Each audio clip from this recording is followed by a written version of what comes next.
others. This is Alagad Radio 100.5 FM. Ang imo sang hinuban. Why nailain pa? Kami away.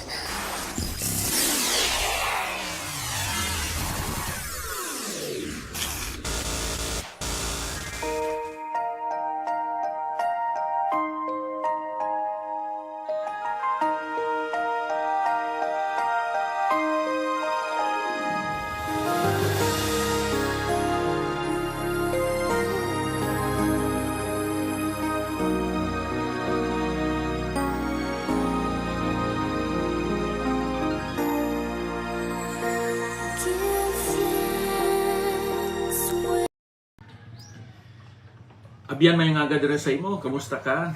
Kaway pakuntani nga ang Ginoo imo ginsunod sa nagligad nga simana. Kag kun wala ikaw sing kahigyunan sa pagtuman sa iya tungod sa ignorance, sometimes because of insistence, insurrection, tungod sa mga gintago nga sala, nahuya sa pagsimba sa pag-alagad sa Ginoo. Pero ang Ginoo, open siya sa pag-grant sa ginatuwag naton kapasailuhan, kapatawaran sa imo mga sala. Pagbalik sa iya, kay ara dira ang kalipay, ang katumanan sang kabuhi, ang kahulugan sa pangabuhi kag pag-alagad sa iya. Sa sining adlaw abyan aton pamalandungan ang ginsulat ni Juan sa Juan kapitulo 13. Sugod ako sa pagbasa sa sining unang bersikulo, anom ka mga bersikulo nga nagasiling.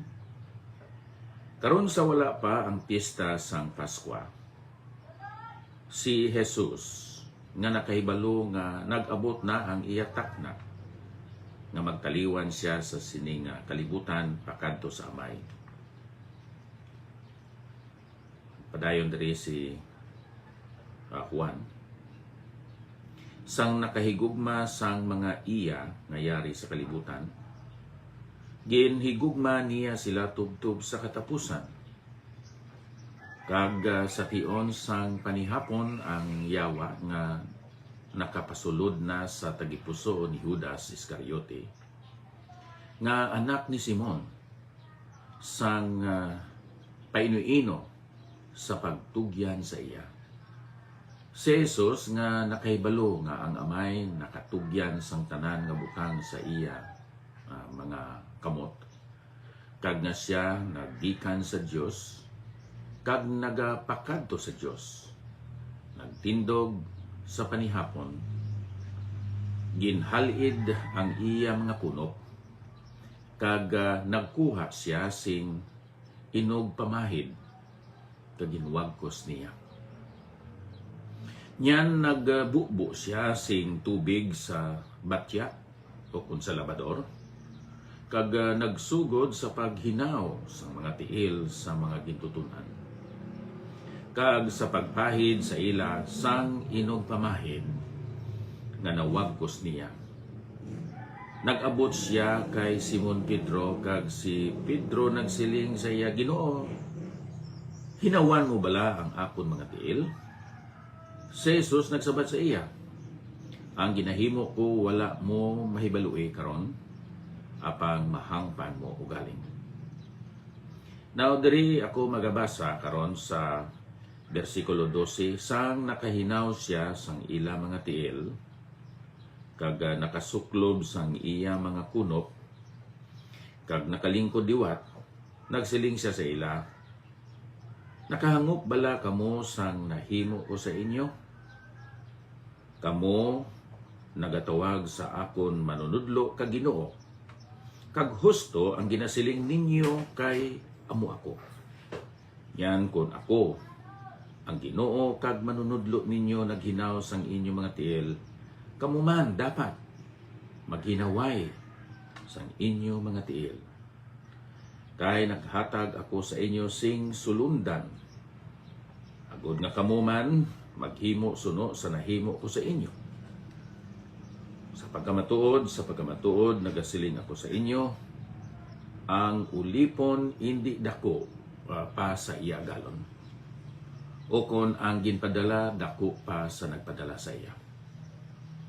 Kon nakahibalo kamo sining mga butang, bulahan kamo kon ginahimo ninyo sila.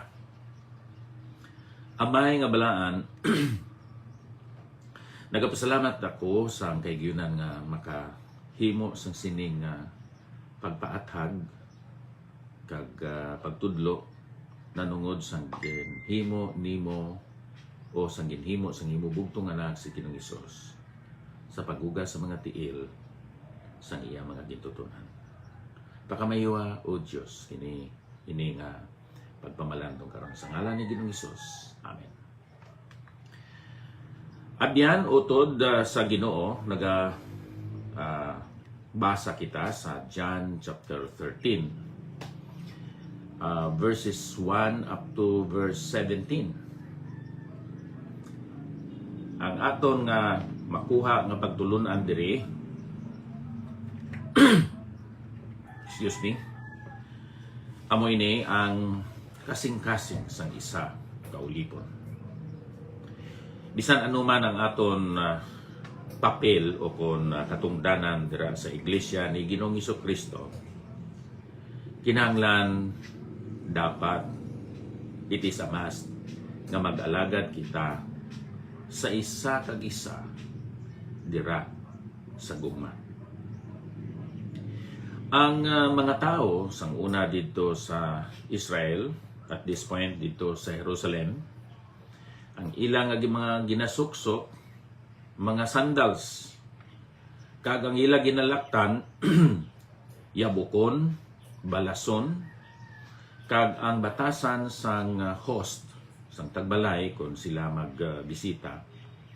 Amo may ginaan ama na sila nga daan nga tubig, kag inugpahid, kag sila subo nga host. Amo ini sila magahugas ang tiil sang ila mga bisita. Amo na ang ila kustombre. Now si Ginoong Hesus kag ang iya mga gitutunan dito sa upper room kag kun aton usisahon hindi manggid sila amo ang tag-iya sa sadto nga balay, sa sadto nga room. Kag sila nag-arkila sa sadto nga room. Kung sa aton pa, wala sing host. So, ang ila ginhimo, akon ma-imagine, nga nagsugod sila sa pungko libot sa to dako nga lamisa. Kag ila lang nga ginpalayo ang ila mga tiil sa lamisa tungod kay bukon kag mahigko. Ginpaabot ni Ginoong Hesus siguro sa tunga-tunga sang ila nga pagkaon. Siya nagtindog, iya nga ginpahigad, inuban niya iya kunop, ginkuha niya ang inugpahid, ang tualya, kag ginwagkos ini sa iya nga hawak. Kag ginkuha niya ang batya o kun labador nga may tubig kag ginsugdan sa pagpanghugas sang tiil, pagpanghinaw sang tiil sa iya mga gitutunan. Siguro sa pag-abot niya dito sa kay Tomas, si Tomas nga badua-duaon, iya nga uyatan ng tiil ni Tomas, kag nga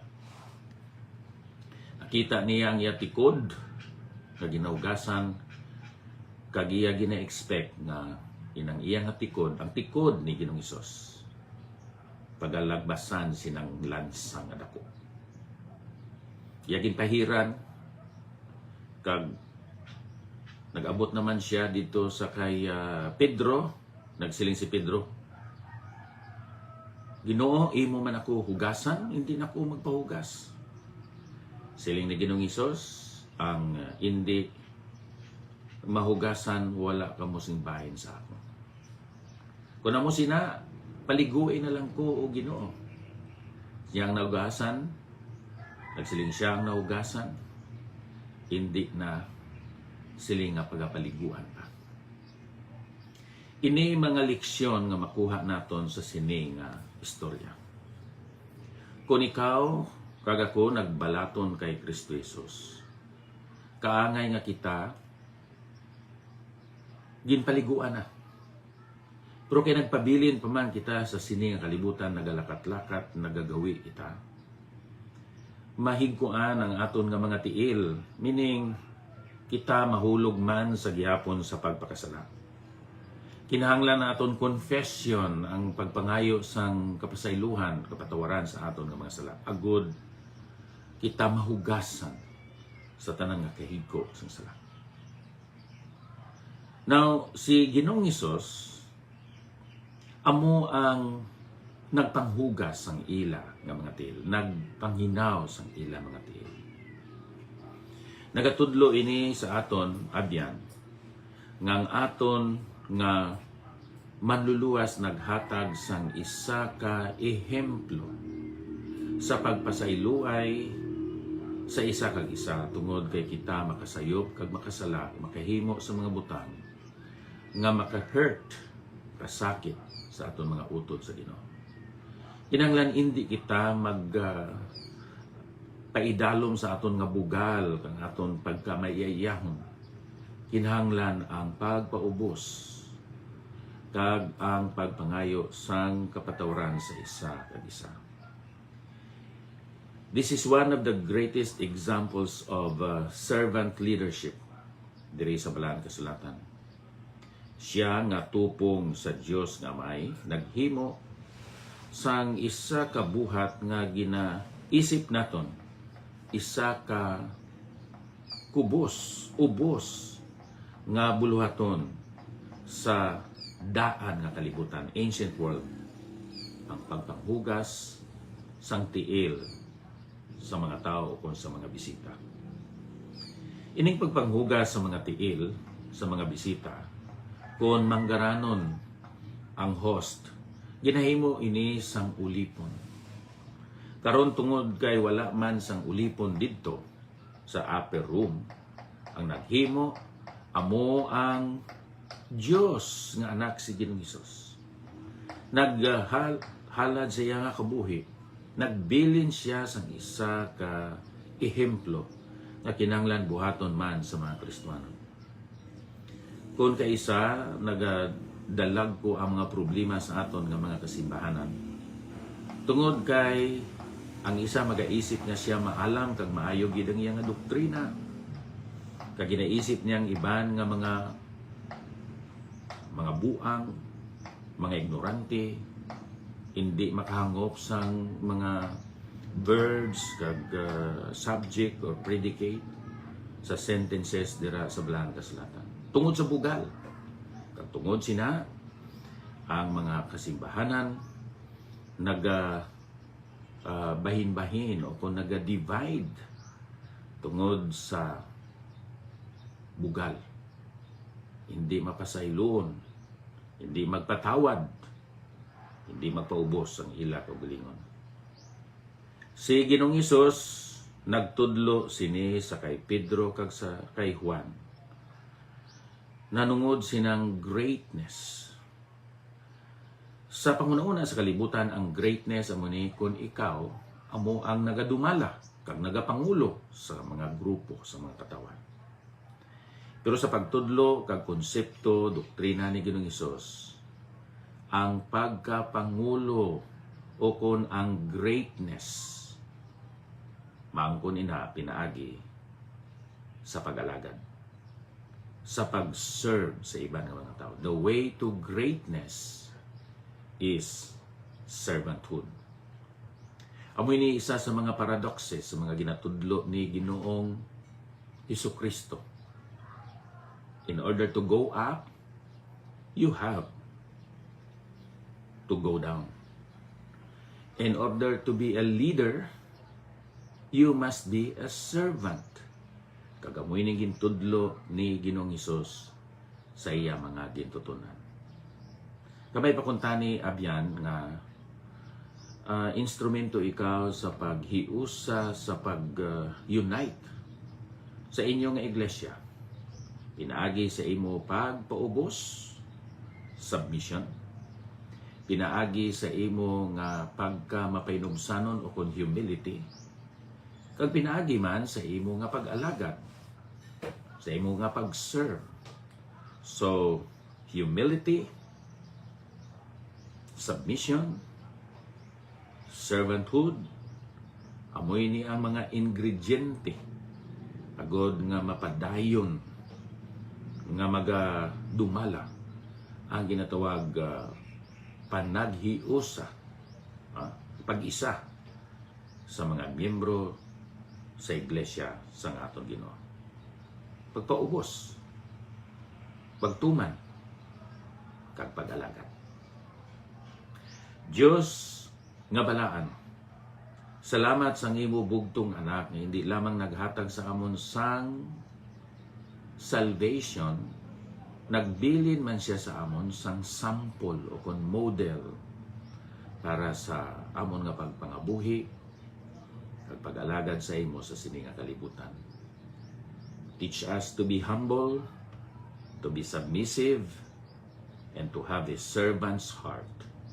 In Jesus' name, amen. Hasta lang kita diri. Nairel, salamat sa imo nga pag-replay sini dira sa istasyonan sang radyo sa Hinubaan, Negros Occidental. Sister Fee Dagos, good morning. Sister Ladiva Gutico Clemente, mayong aga. Hello Arlen, thank you. Alvin Ramili Arapok, Eileen Millares Isheda dira sa Japan. Idi Garson, Sosi Novero dira sa Salong, Cabancalan City. And the rest of our viewers and listeners later today. I would like to leave this truth. God is ahead of us. He is through His Spirit within us. And He is also following us today. May God bless us all. Thank you.